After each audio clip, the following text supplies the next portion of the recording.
Now let us start creating our DAX formula, starting with the first set of functions, which is date and time function. So let us look at the problem statement. Determine the total number of orders placed based on the day of the week starting from Monday to Sunday.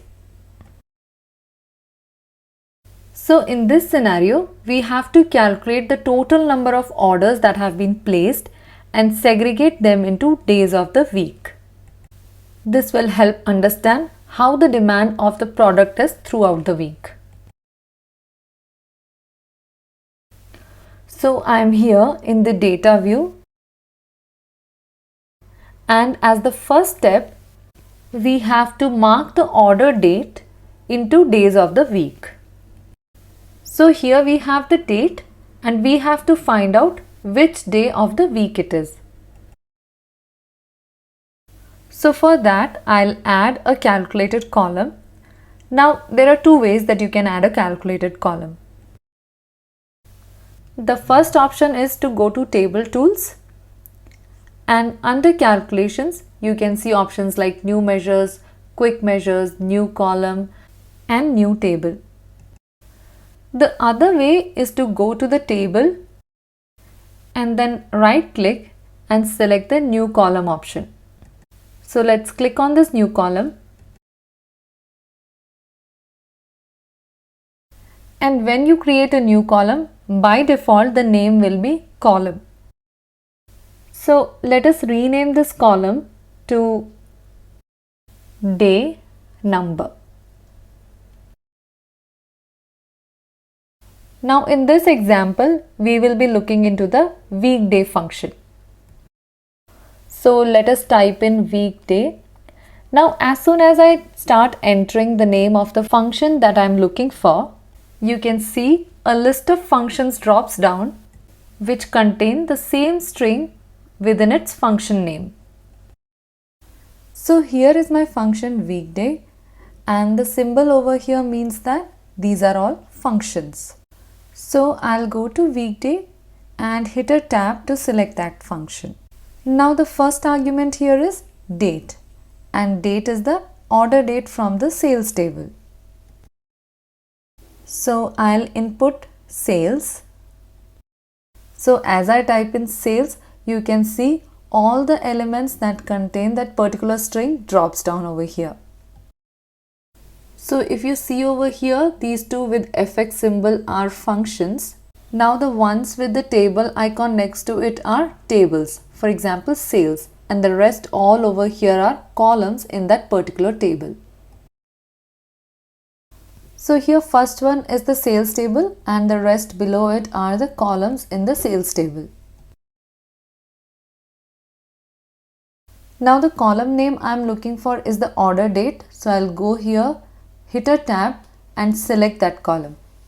So you can see over here that sales is the table name, and then inside the square bracket is the column from that particular table, then comma, and now the next argument is return type. So we have three values that we can provide as return type, 1, 2 and 3.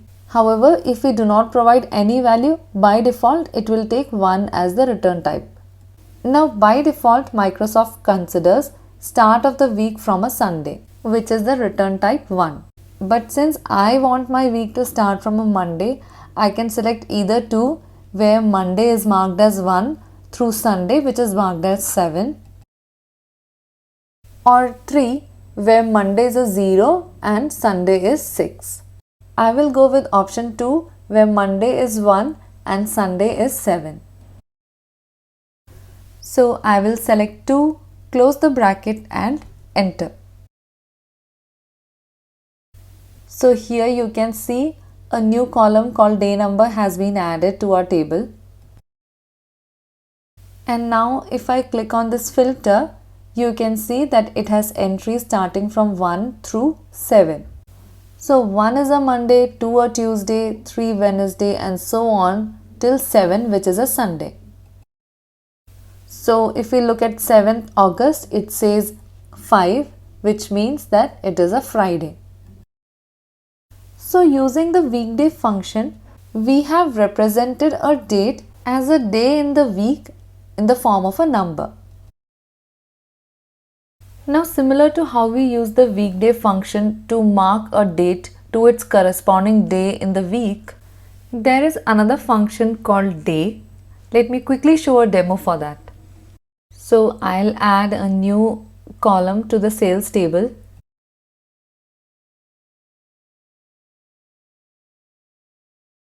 And if I use the function day, select and hit a tab, now the only argument that it needs over here is the date.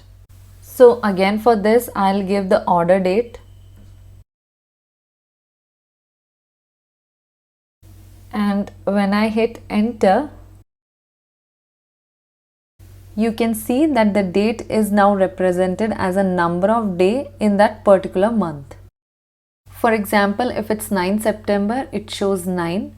That means it's the 9th day of that month. For 12 December, you can see that the number is 12. It means that it's the 12th day in December and so on. Now similarly, if you change this day to month, it will extract the month from a particular date. Let me hit enter.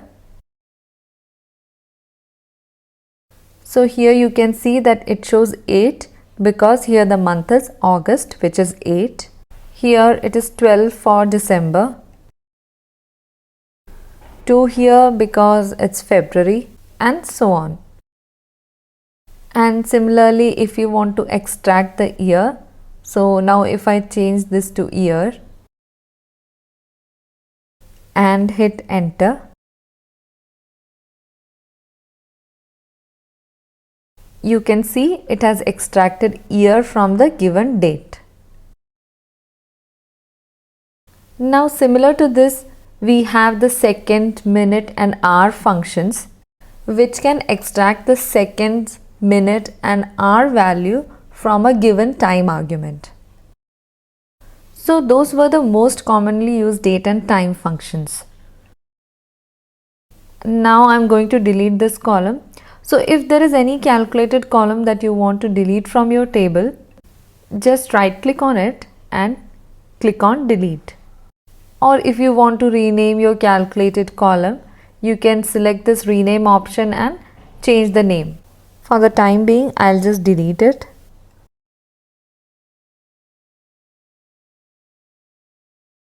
It is asking for my confirmation. I'll click on delete again.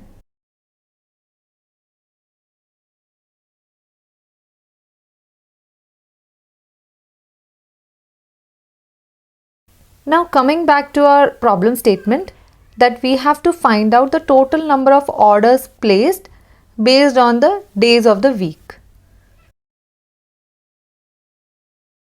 So for that, I'll add a new measure.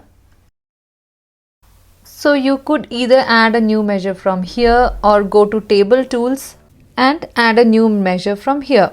So let me click this.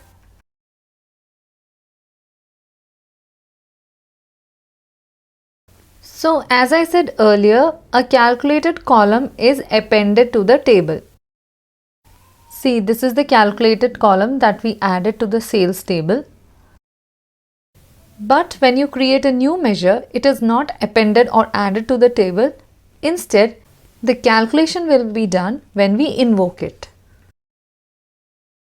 So let me name this measure as total order quantity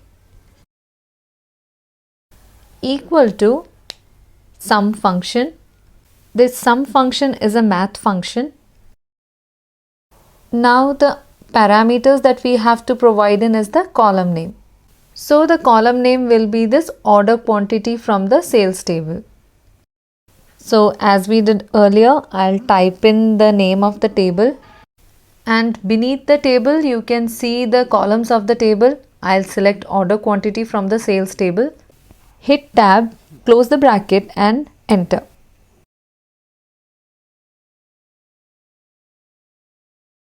So you can see a new measure has been created under the sales table. So this is the calculated column that we created and this is the calculated measure. Now let us go to the visualization or the report view. Now I will add a matrix to it. So under visualizations, I'll click on metrics. Now to this, I'll add day number as rows and then total orders under the values field.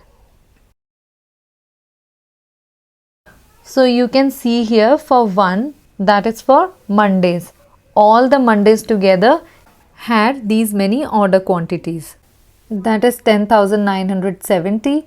Then for Tuesdays, it was 10,654. For Wednesday, 10,758 and so on. So this helps us understand that irrespective of being a weekday or a weekend, the order quantity is more or less the same.